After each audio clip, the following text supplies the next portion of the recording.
All right, Shalom. All right. First and foremost, we always want to start by giving praises and honor to Yahweh Shema Shai.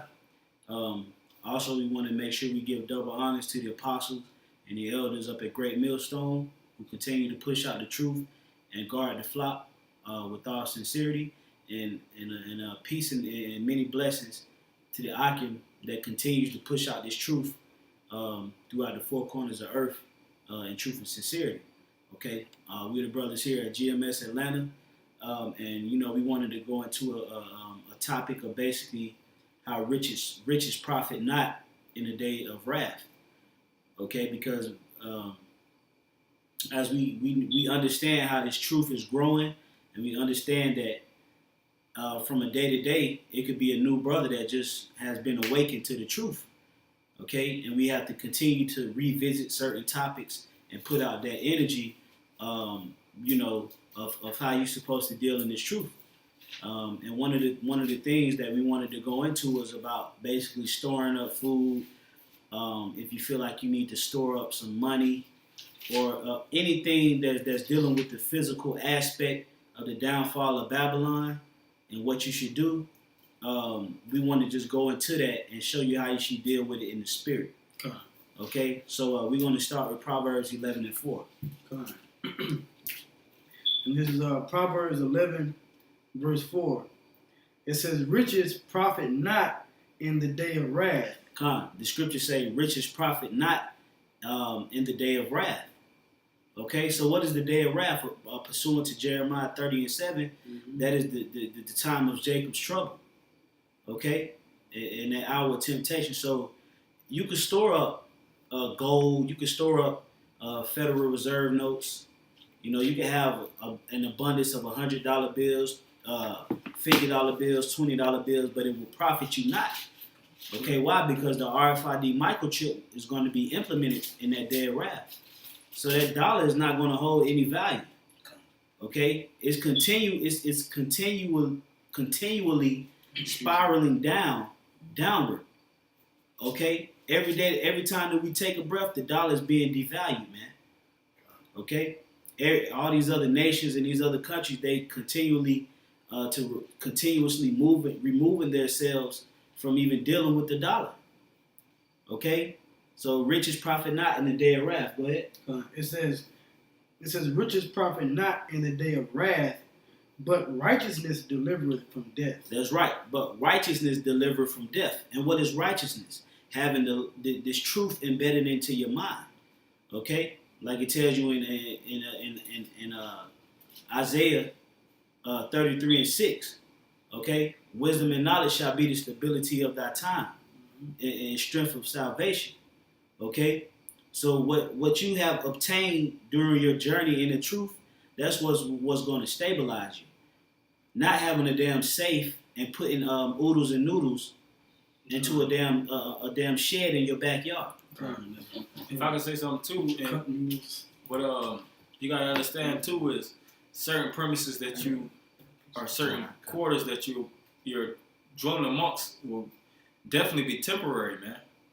The Most High is gonna have us as like Scripture talk about us being pilgrims upon the earth, man. You're not just gonna have one stationary place. You know what I'm saying? And Jake really has the wrong perspective on the last days too.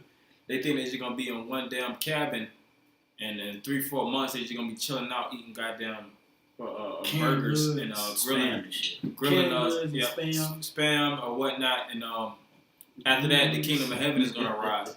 It's nothing like that, man. This truth is gonna be an endurance. It's gonna be more internal than external. Your external properties is not gonna be what's gonna get you through the long run. It's gonna be what is embedded within inside you, which is the knowledge of Yahweh. That's right. And if I can add real quick to what the brother just said, the external is not what the Most High values. If you brothers remember in the scriptures, I believe it's in 1st and 2nd Samuel, where it says the Most High looketh on the inward man, not the outward appearance. So it's not what's on the outside that the Most High values, but what's on the inside. That's why when the scripture says in Isaiah 33 and 6, it says, wisdom and knowledge shall be the stability of thy times. what you know in the inside of your heart and your spirit, that's what's going to make you stable in the times to come.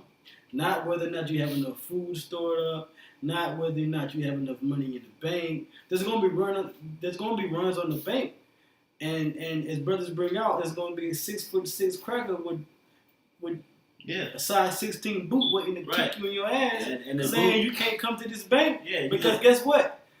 The economy's crashed anyway. You can't go in the bank get out no cash money.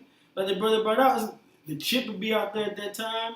So you have to have the scriptures within you and your mental and your spirit. That's what's going to get you by. Knowing what this precept applies to this situation, I should use, and that's wisdom. Knowing how to apply it. That's what's going to make you stable in these times to come. That's right. Yeah, because like the brother was saying, you're gonna have a 6'6" cracker, okay, with some shiny black boots all the way up to his kneecaps. M16 with his pants tucked into his boot. With a stick, okay, ready to bust a nigga head.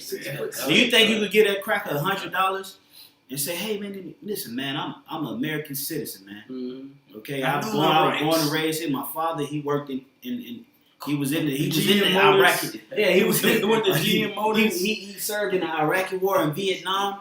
Yeah, just take $100, man, and let me go.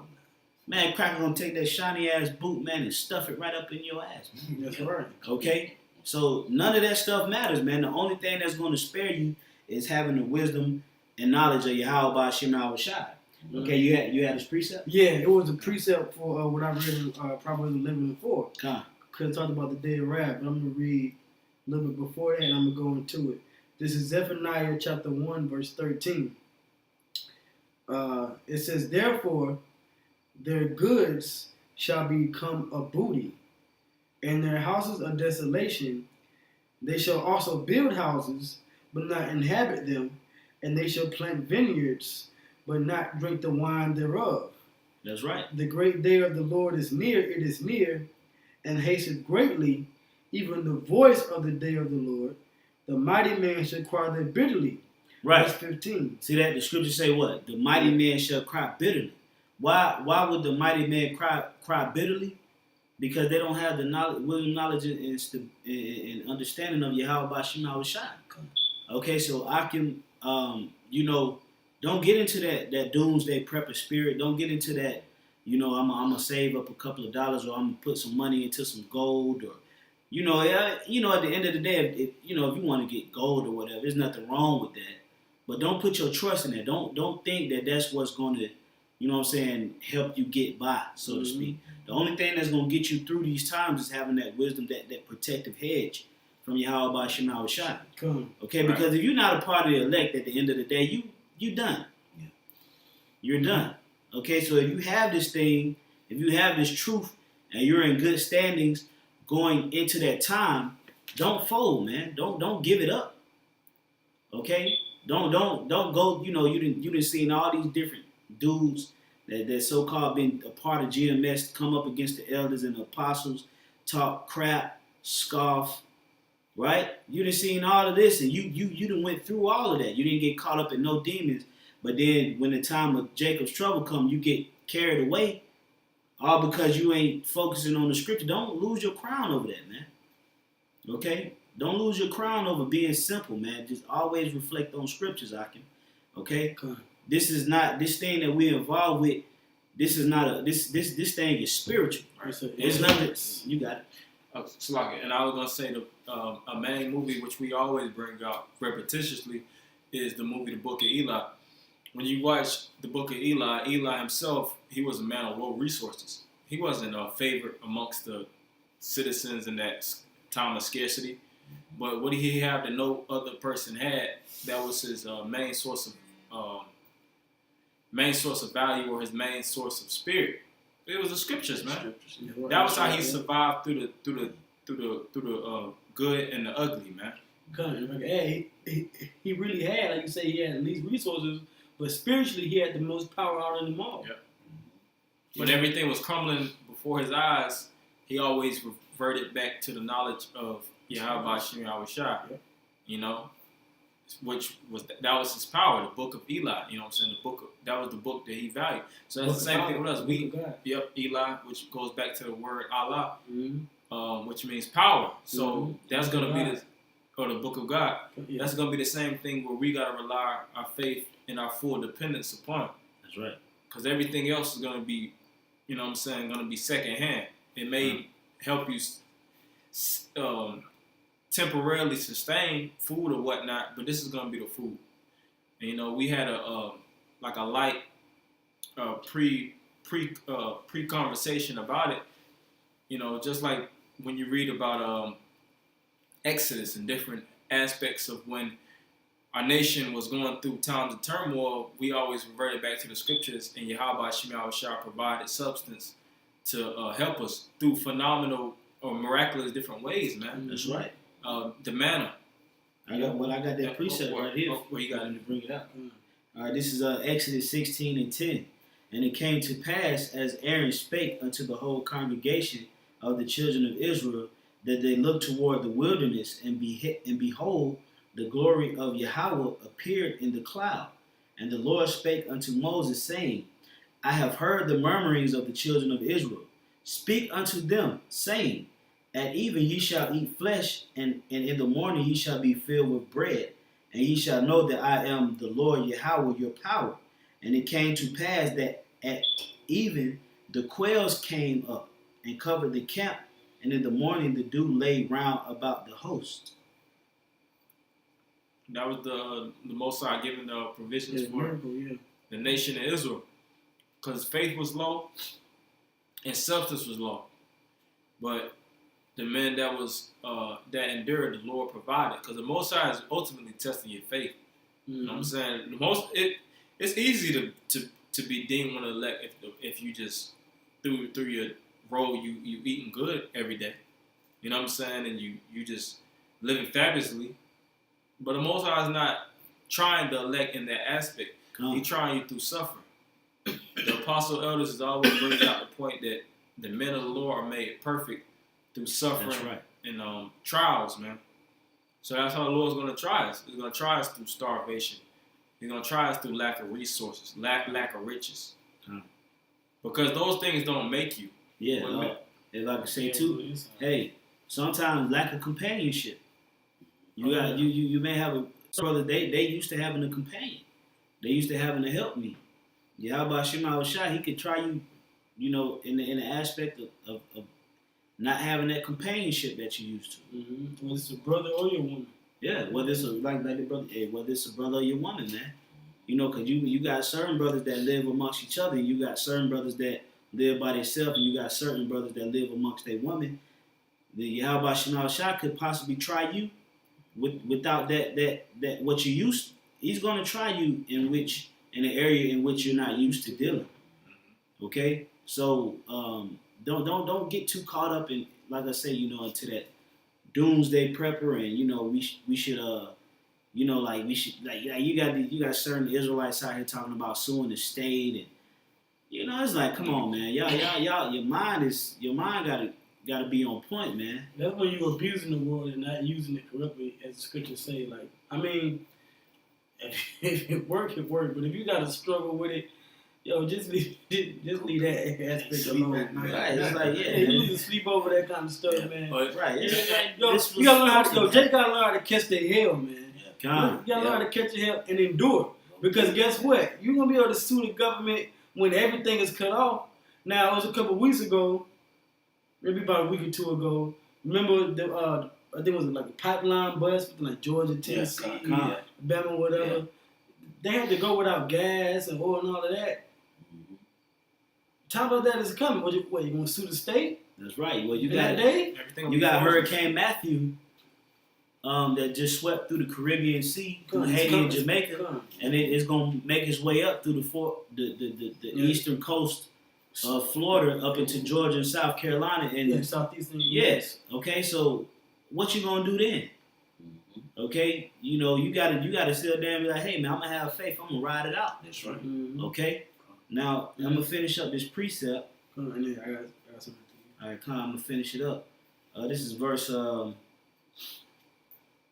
14. It says, and when the dew that lay was gone up, Behold, upon the face of the wilderness there lay a small round thing, as small as the hoarfrost on the ground. And when the children of Israel saw it, they said one to another, It is manna, for they wist not that it was. Now it's showing you right there that whenever the children of Israel was in a time of distress and they called on the name of Yahweh Bashina Shai, the scriptures say the Lord is not slack concerning his promise. Mm-hmm. Okay? So the Lord is a man of his word, but in turn, we have to be men of our word. We have to honor our word, our oath that we made to Yahweh Bashina Shai and having faith in him. Okay? Because but you got certain dudes, man. 1 week is double honors to the apostles and the elders, and then next week they talking shit and scoffing. Because they get cussed out. Right. So it's like you not honoring your word. The last week you were just saying double honors to the apostles and elders that labor hard and sweat and blood and tears. Mm-hmm. Okay, and you then endured this 30 years and 20 years and and just basically giving a lot of kudos to the elders. But then the following week is F the elders. They're not the leaders. They're not the men. They're demons. Right, they're demons. Worshipers. Right. So the point that I'm making is you got to honor your word, man. Don't just be saying that you think the elders or the apostles are the men of the Lord, but then if you really felt like that, you wouldn't do the things that you do. You wouldn't come out and say that if you really felt like that. Right, because you were coming against yourself when you speak certain things highly amongst men, and you turn your back, then you're not coming against the apostle elders. You're coming against yourself. Right, that's what you're stripping yourself of everything that you're trying to manifest amongst the nation. Was the Most High not dealing with that, man? That's just right. I always want to say what. Okay. Well, go ahead. Finish that when we get that preaching. I'm gonna read. This is Zephaniah 1. I'm gonna read 12. And I'm gonna read 15. What is it? Verse 12. It says, "And it shall come to pass at that time that I will search Jerusalem with candles and punish the men that are settled on their lees, that say in their heart, the Lord will not do good, neither will he do evil." That's right. See, you got a lot of guys out here that really truly don't even believe in this thing. Well, like the Black Consciousness movement, they like that. Yeah, they really feel like that the Lord. There's no power. Yeah, and this whole thing, the plot right now, the plot is really thickening. Mm-hmm. Okay, you got the birth of a nation get ready to come out. That's gonna shake up a lot of Jake's spirit. You got a lot of these police shootings. Yep. You got a lot of stuff going on right now in the spirit. Where you got this what's the name of that series on Netflix that's causing a stir right now? Luke Cage. Luke Cage. Yeah, it's causing a racial tension. Mm-hmm. Okay, you got a lot of different things that Yahweh Shai is using to basically build up to that plot. Stimulate the mind. And you still got niggas out here that believe that Yahweh Shai is not even involved in none of this. That this is just normal, everyday, day to life. Right. When the Lord is setting you guys up. Yeah. And to put it simply, you have a lot of people that don't believe that the hand of God is at work. That's right. In these different affairs in the earth that's going on right now, which you're getting ready to be proven wrong. Okay, I'm gonna read verse 15, and y'all got it. It says, this Zephaniah 1:15. It says, I'm reading 14, jump down. I'm going to read that. It says, "The great day of the Lord is near. It is near, and hasteth greatly. Even the voice of the day of the Lord," it says the Lord, but I'm going to say Yahweh, Bashim Shai, "the mighty man shall cry there bitterly." That's right. Verse 15, "That day is a day of wrath." It says, "The mighty man shall cry there bitterly," men of might. Of course, it's talking about the military men of a high office and position, but you have multiple mighty men too. Going back to the initial point of people that's thinking that their physical revenue will be able to get them through. It's not gonna get you. It's not gonna get you from step 1 to step 2, man. When you had that whole situation occur in Cyprus, you had the banks getting frozen, man. Mm-hmm. That's right. Whole thing, Venezuela. When the Venezuela crisis or Greece, when major crises occur, there is no longer a value amongst citizens. Mm-hmm. There's only resources and rationing out. It doesn't matter if you have 300 million. 300 million